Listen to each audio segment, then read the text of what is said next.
What do we find at the intersection of faith and the world? Our new podcast, Crossroads, explores this question in thought-provoking conversations featuring guests from around the world who are seeking to live faithfully in the public square. This is a safe space to discuss politics, technology, and our responsibilities as citizens. Pull up a chair and meet us as we search for a better way forward.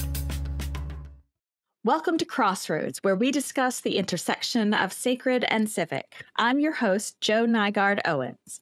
Today on the show, we're excited to have Dr. Robert Wolcott, chair of the World Innovation Network and adjunct professor of innovation at the Booth School of Business at the University of Chicago, and adjunct professor of executive education at the Kellogg School of Business at Northwestern University. Hi, Rob. It's so good to have you here. And tell us where you're joining us from. Well, great to be back with you, Reverend. I am currently at home in Ridgewood, New Jersey, so just outside New York City. For those of your listeners who live or are from New York, New Jersey is a state immediately to the west. And there are some bridges and tunnels, but you have to go through a visa process to get into New Jersey. Thank you for clarifying that for us. And please just call me Joe. Sure. And joining us again this week is Dr. Sonia Coman, the Cathedral's Director of Digital Engagement and scholar in the area of business, art, and technology.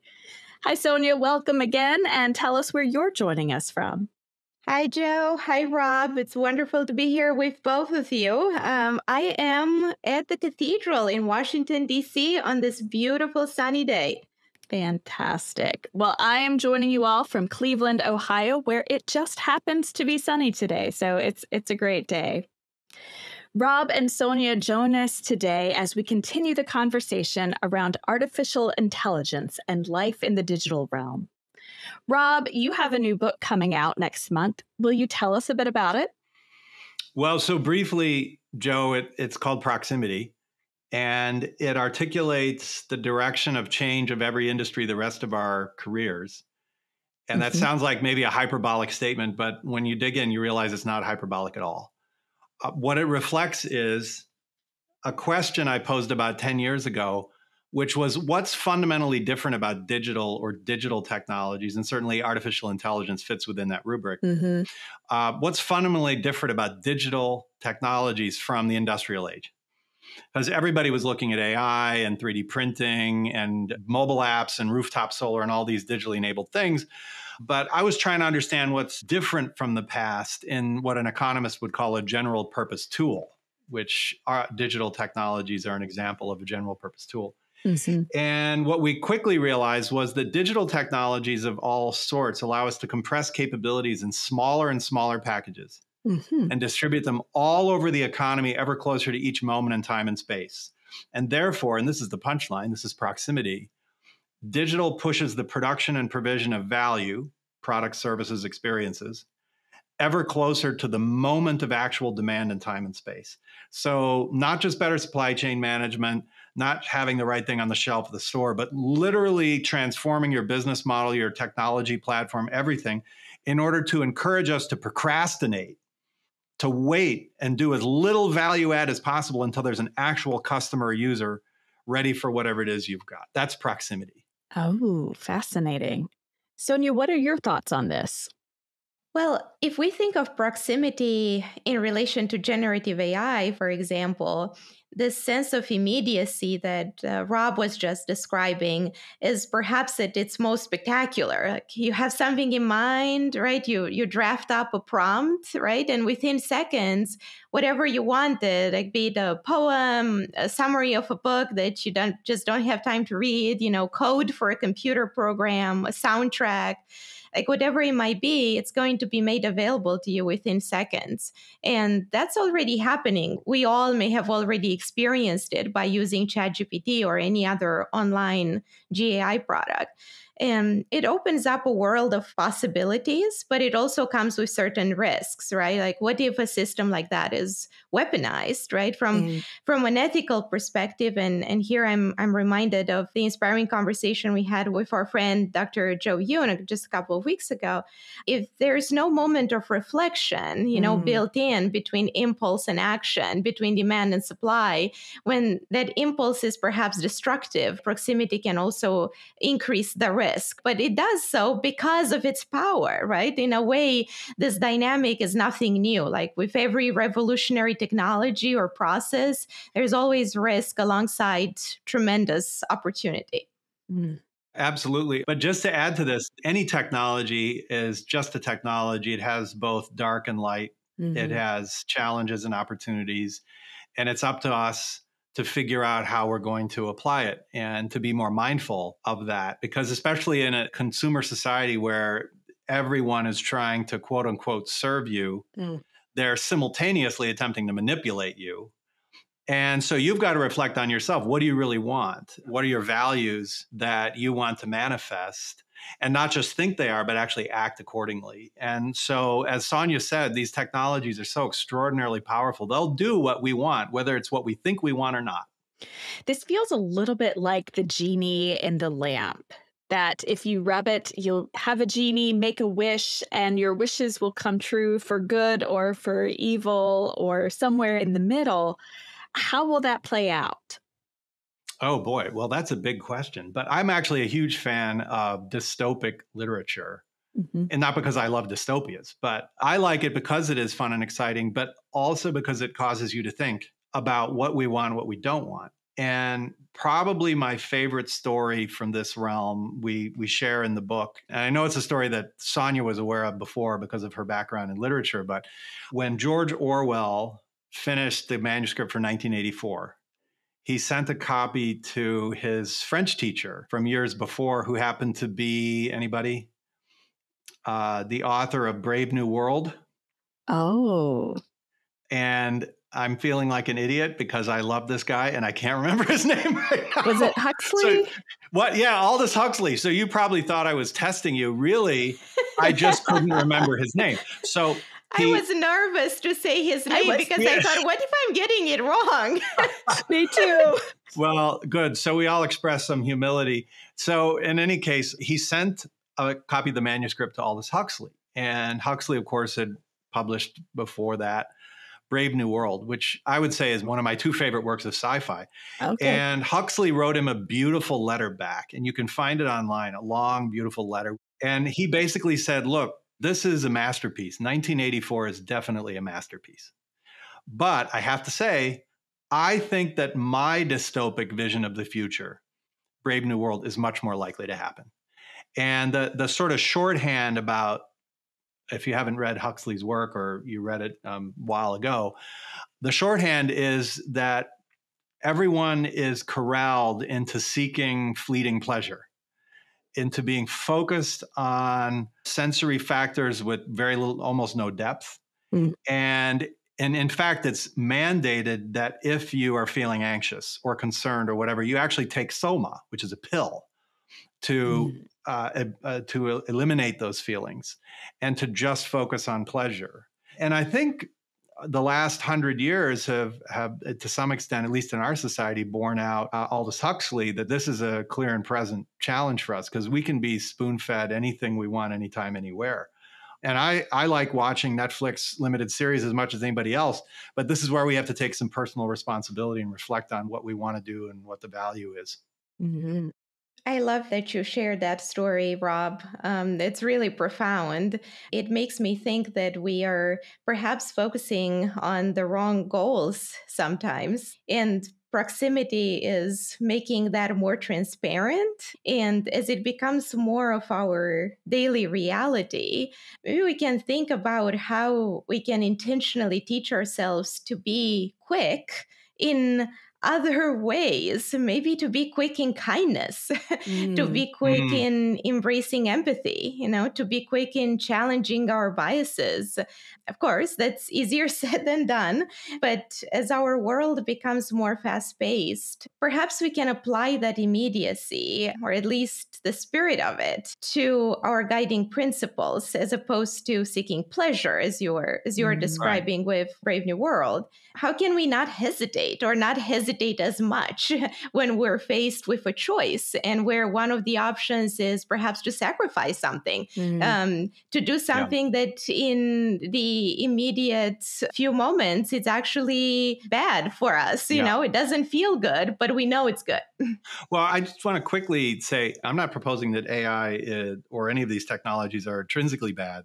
I don't think that they are. And also keep in mind, as much as something like AI can challenge us, it can also help us and support us. So you mentioned biases, for instance, Sonia. And one of the things that I've done just for fun, and I found it really useful, was I took an issue that I was thinking about, and I asked ChatGPT and Pi, this is another generative AI platform, and I asked them to give me the pro scenario for this particular concept and the con scenario separately, each of them. And they quickly were able to present pro again for a particular issue and con for a particular issue. And that allowed me to review both of them. So we can use this, or it can use us, or probably more likely both. Yeah. And Sonia, I loved your language of not hesitating. That actually is very biblical. I don't know if you intended it to be that way or not, but Paul tells us, do not hesitate in showing love. So as our presiding bishop of the Episcopal Church, Bishop Michael Curry, says everything comes back to love. And so if we do not hesitate to show love, and that's where we don't hesitate, how do all these other pieces fit in? And also, as the church, often when society is moving quickly, we're called to slow down. And how do we become intentional and thoughtful and flip that narrative of everything needs to be bigger, better, more now, and take the time that we need to think about what the implications are for each thing that's presented to us, but on the flip side, not take so long that everything is passé before we finish thinking about it. Right. Well, I think, Joe, there was a key word when you say take the time. A key word there is take. And it suggests that we have a responsibility to do something, to decide or not to decide to do something. And it takes a lot of commitment to stand back and reflect. I think this is something that few of us are taught to do in the world. This is certainly a role for faith systems to help give people reasons and methodologies, reasons and ways to reflect more deeply on their lives, their values, where they want to go, where they want to be. Because the natural act of the world is moving so fast, it'll just pick you up and sweep you along. And it may or may not take you where you ultimately would like to be. In terms of taking the time and taking action with what these new technologies can afford us, I am thinking of how AI, for example, can be of tremendous help for people with disabilities. I'm thinking of text to speech, speech to text, all kinds of assistive technologies, accessibility solutions. They're all just extraordinary resources to improve quality of life, help people with learning, empower those who are in the workforce. And again, the flip side is also true in the sense that generative AI can silo information, for example, or make it less accessible for some, or engage in manipulation. I think you were mentioning that earlier, Rob. But the potential is tremendous. And with some of these technologies, we see a lot of interdisciplinarity, a lot of different experts coming together, different social groups coming together.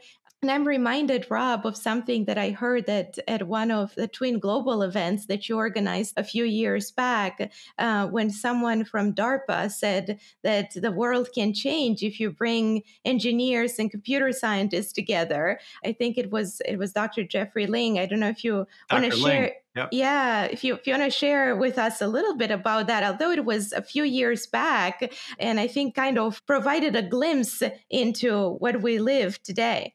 Yeah, what was possible. And I'll be happy to share Dr. Ling's story very briefly, but after that, I'd love to ask you and Joe what you're seeing with respect to AI in your faith-based role, in your role with in the faith community, because I'm eager to learn what you're seeing. But with respect to Dr. Ling, I think the way to understand Jeffrey Ling is, first of all, to understand that he's out of this world. I mean, his mind works 1,000 miles a moment and in multiple dimensions.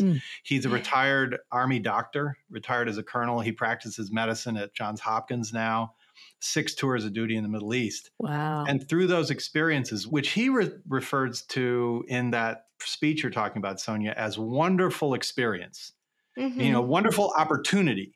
In other words, an opportunity to see problems and issues and challenges. And as he says, we want to make the world better. We all want to make the world better. So here are 2 examples. One, this was in 2004 and 5, and he saw people losing arms or legs. And he said, he's a neurologist. So he said, there must be a way to create a prosthetic you can control directly with your brain. Not like a normal prosthetic, but one that's hooked into the brain and you think, I want to grab that apple, and you grab the apple. Now, in 2005, he went back to DARPA, the Defense Advanced Research Projects Agency, where we invest in crazy stuff like telekinesis. It hasn't worked, but it will later this century. And the internet. And of course, the internet worked out. Yes, it did. And they got a grant, and they did it. By 2012, they had prosthetics that are controlled directly by the brain. And the military has installed these in some veterans, and they can actually, one veteran can self-transport himself to a wheelchair, even though he lost both of his arms. Now he has 2 prosthetic arms connected into his brain. And at the time he proposed this in 2005, most people said this is impossible, or it'll take decades to achieve. And they did it in 7 years. The second example, just briefly, is they kept running out of generic drugs in the war zone. And that's not hard to imagine why you'd run out of pharmaceuticals in a war zone. But what shocked me, I didn't know this, Dr. Ling told me that we have generic drug shortages at hospitals and clinics all over the United States every day. And so he said, everybody's working on these big global supply chains, trying to figure out, how to make them a little bit better. He said, this is crazy. If I have the right equipment, I can make the drugs right here myself. After all, these drugs are made of carbon, hydrogen, and oxygen. So if I have the right equipment, and he said, it's kind of like the soda machine at the Fuddruckers, where you push like Diet Coke, Cherry Coke, Sprite, you get your own drink. He said, it's the same thing. In fact, the team at MIT he worked with to develop this technology, also their technology was used to develop Coca-Cola's Freestyle machine. So this technology is proven. It works. The FDA has confirmed that the drugs that come out of this, about the size of a refrigerator, the drugs that come out are the same as you would get at the pharmacy. Wow. And it's being used in small scale by the military right now. And there's the first commercial application in Tupelo, Mississippi, in a very underserved community. They had chronic shortages of certain injectable drugs. And since they switched this system on at the beginning of this year, they've had 0 stockouts, 0 shortages of these drugs. So what Dr. Ling illustrates is something I call brutal simplicity. He takes, it's like Lysander cutting the Gordian knot. Everybody else wringing their hands trying to figure out how to undo the knot. Lysander takes a sword out and chops it in half. Dr. Ling does that with his mind, with his perspective all the time. He looks at the underlying problem and says, how do we make this as ridiculously, stupidly simple as possible? And sometimes it works. Wow. Speak of proximity, right? Not having medication when you need it and then finding a solution to save lives that way. As you might guess, he's one of the cases we use in the book. That's incredible. So, Joe, what are you seeing in your pastoral work with respect to AI? Are you using it? Are you seeing your parishioners engaging? What are you seeing? There are certainly people engaging it all over the place. I am part of an AI and ministry. It's a Facebook group, but that's where people are gathering and sharing information. So I am actually Presbyterian, and we have something called a Book of Order. And it's this book of rules and regulations and how we govern ourselves and how we live our lives as Presbyterians. And so somebody fed that into ChatGPT and created an interactive book of order so that when you're searching for, okay, do I need session approval to do this action? You can type it into the browser and it'll let you know the answer. So that's one of the more interesting uses I've seen for generative AI, or at least helpful for my peers. How about you, Sonia? Well, Joe, I am thinking of our soon to be launched online community building platform. And when we first joined and signed up as the Cathedral, the page was immediately, within seconds, populated with elements of Gothic architecture and welcome messages and prompts for new community members. Yes. It was quite impressive, and it was all generative AI. Of course, we're going to work our way through all of that and personalize it. Yes. But I must say, it was impressive as a good start. It was. And I've actually been back on since then. And I've been more interactive with the tool rather than just the self-populating. And it's been really helpful. Well, Joe and Sonia, that example of the Book of Order is an example of proximity in the sense that, sure, you took the Book of Order and enabled the AI to answer a question. So anybody on their mobile device conceptually could go and say, what should we do about X? And then the AI can say, well, according to the Book of Order, such and such. And you don't have to look it up. Right. You don't have to try and call your colleague who might be asleep and you're waking them, getting them out of bed. You can just ask the AI. So that's proximity.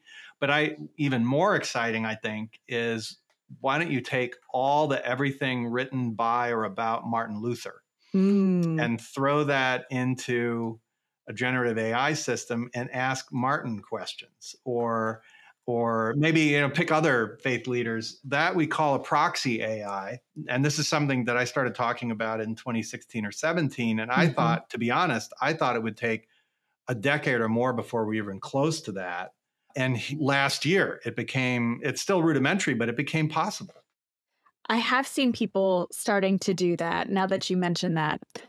So as we're closing, I have a final question for both of you. Where do you find hope in all of this? I'm thankful. I'm thankful to God for the fact that I'm just naturally a hopeful person.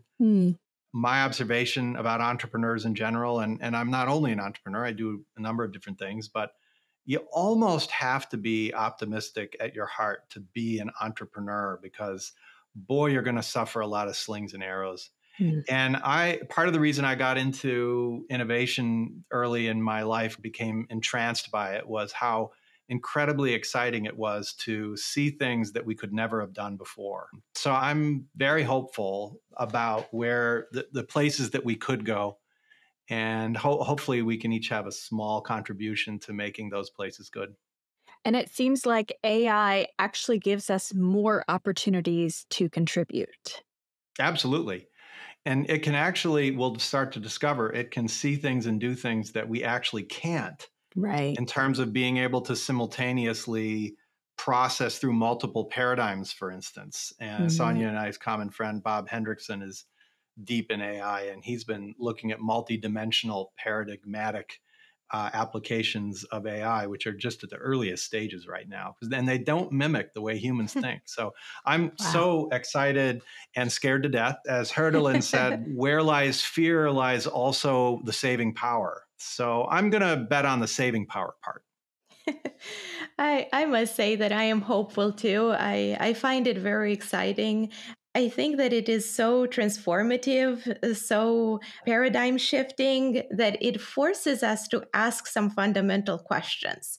And whenever we are faced with that possibility to revisit some of these fundamental questions as individuals, within our families, within our companies, our communities, as a society, it's a good thing. Right. Thank you both. Any final thoughts before I wrap us up? I just want to say thank you to both of you and to the Cathedral for addressing these highly relevant, critical questions. No one has great answers, and we need all of us exploring them, certainly faith leaders, to bring these critical questions to our daily lives. Thank you. Well, thank you, Rob and Sonia, for joining us today as we continue to wrestle with what AI means for us both today and in the future. And we hope you'll join us for our next episode when I sit down with two of my colleagues, the Reverend Canon Jan Naylor Cope, Provost of the Cathedral, and the Reverend Leonard Hamlin, Canon Missioner of the Cathedral, to talk about how our multi-denominational clergy team helps to live out the Cathedral's call to be a house of prayer for all people.